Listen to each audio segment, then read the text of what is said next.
Bonjour à tous et toutes. Alors tout d'abord, nous sommes le 10 janvier 2020. Alors je souhaite des meilleurs vœux, une bonne année et tout ça à tout le monde. Bon, ça c'est fait. Alors je vais recommencer la série de vidéos pour plusieurs raisons. La première, c'est parce que quand on tourne dans les services, vous êtes beaucoup à me les demander.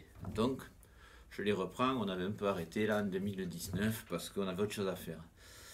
Et alors ça c'est la première raison, parce que vous les demandez.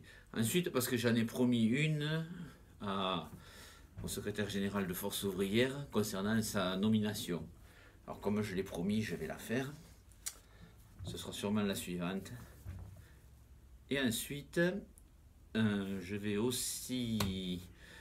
Non, voilà, je l'ai fait parce qu'il paraît, non, il paraît pas, on me l'a reporté, je veux bien le croire, que le directeur général des services les attend avec impatience et les apprécie beaucoup. Comme je suis à la disposition en tant que fonctionnaire du directeur général des services, je m'exécute. Donc, en plus, il va être question de ces services dans cette vidéo. Alors, cette vidéo va concerner la police municipale, la direction de la police municipale. Et voilà. Alors, elle fait suite à un article qui est paru dans un média toulousain qui s'appelle 100%. Voilà. Alors, dans cet article de 100%, qui date de décembre 2019, ils expliquent, le journaliste, monsieur Vidal, Brice Vidal, explique que des cadres de la police municipale ne payent pas le stationnement et utiliseraient un ticket avec un petit signe, il y a la photo. Voilà, bon, c'est assez étonnant, puisque je vous rappelle que la police municipale est chargée de faire respecter le stationnement. D'accord? Alors je vais vous lire l'article vite fait, comme ça sera fait.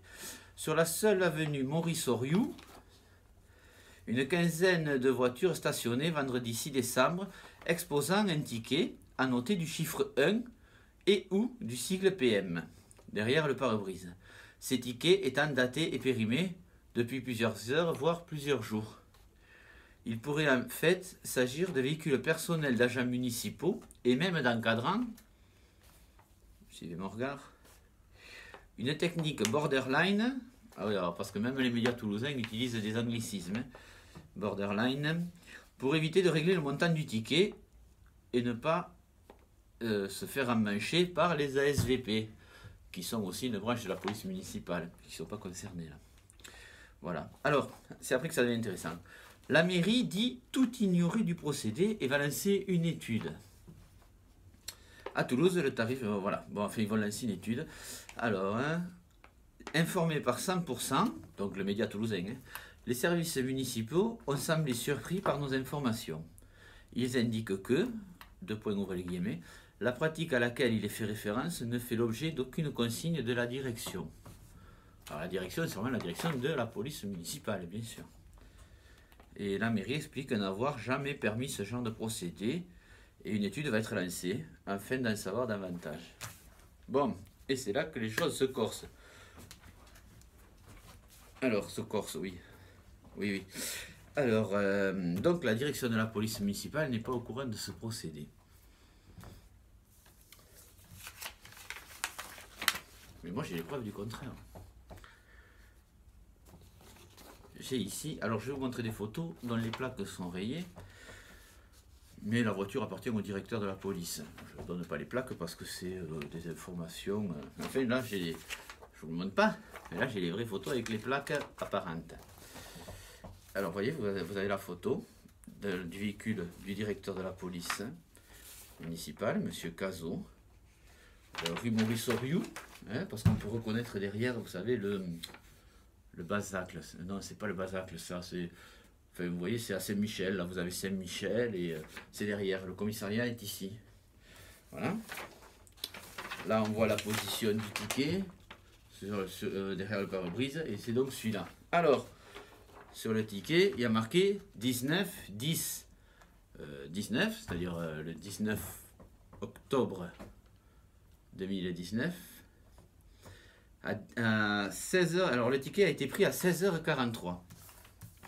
Et donc il se finit à 18h43, 2 heures après. Quoi de plus normal, d'accord? Alors, il y a plusieurs problèmes. Ça pose plusieurs problèmes. Je vous rappelle que ces photos sont du 19 à 18, qu'est-ce que je veux dire, 17h, on va dire 17h.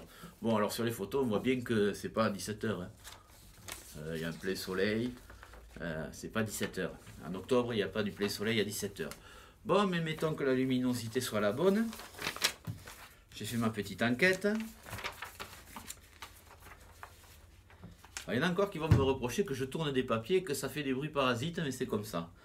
Vous voyez? Et là, vous avez, je ne sais pas si on va le voir, la météo. Eh bien non, il pleuvait ce jour-là. Donc, qu'est-ce qu'on peut en déduire? Eh bien déjà, c'est que le ticket ne datait pas de ce jour-là, ni de cette heure-là. Bon, il se trouve qu'en plus, c'était le 19 octobre, c'était samedi, et que je ne sais pas si l'administration de la police municipale travaille trop le samedi. Mais bon, peut-être il y a des interventions. Donc en fait voilà. Et là, je vais vous montrer maintenant le ticket, le fameux ticket en question qui est apposé. Non, c'est pas celui-là. Allez, je vais me faire engueuler encore. C'est ici. Donc, c'est ce fameux ticket où il y a 19/10/2019, 18h43. Et à côté, on voit qu'il n'y a rien. Or, si le ticket avait été pris au moins à une machine de l'avenue Henri Oriou ou du coin, il y aurait comme sur celui-ci, qui est celui d'un autre véhicule, de cadre de la police, il y aurait marqué CV pour centre-ville. Et là, ça y est pas. Donc en fait, ah oui, alors là, j'ai rayé parce qu'en plus celui-là, il met le numéro de l'agent. Parce qu'en plus, il y en a qui mettent le numéro de l'agent. Avec toujours le petit signe à côté, dans les deux cas, dont on parle 100%. Et là, je l'ai effacé, mais bon, j'ai l'autre. Et c'est le numéro... Non, je ne le dis pas. Non, je ne dis pas. Mais en fait, c'est un cadre de la police municipale et qui est aussi haut placé dans la hiérarchie de force ouvrière. Je dis ça, je dis rien. Allez, bon, ça c'est fait. Donc, qu'est-ce qu'on peut en tirer comme conclusion? Ben, qu'il y a des menteurs à la police. Pas dire à la police. Qu'il y a des menteurs dans l'administration. Parce que je reprends l'article de 100%. Les services municipaux ont semblé surpris par nos informations. Ouais, ils sont toujours surpris. Et la pratique à laquelle il est fait référence ne fait d'aucune consigne de la direction. Ben si, puisque le directeur et puis un cadre le fait. Et c'est que il doit y avoir des consignes. Bon. Et alors, la mairie dit tout ignorer du procédé et va lancer une étude. Alors j'ai appelé le journaliste, monsieur Vidal, et il m'a dit lui que c'était la direction générale des services qui avait dit ça. Donc voilà, l'étude elle est toute faite. Je me tiens à la disposition de monsieur le directeur général des services pour lui expliquer que la personne en charge de faire respecter le stationnement à Toulouse ne respecte pas le stationnement. Et puis c'est pas un petit truandage quand même, c'est un truandage en faisant. Enfin, c'est pas un oubli d'aller payer, c'est une volonté de truander, c'est quand même pas la même démarche. Voilà. Alors pour info, là j'ai quelque part le code de déontologie, vous savez qu'on me resserre à chaque fois. Alors l'agent de police municipale doit être intègre, cette obligation d'intégrité exige d'exercer ses missions avec probité, honnêteté et désintéressement. Voilà, donc rien de ce qui se passe là quoi. En outre, l'agent de police doit faire preuve de dignité dans sa vie personnelle. Ouais, bon, ouais, d'accord. Et ouais, ça c'est aucun rapport avec ce que je raconte, mais bon, c'est quand même marqué. Donc voilà, j'ai fait le boulot.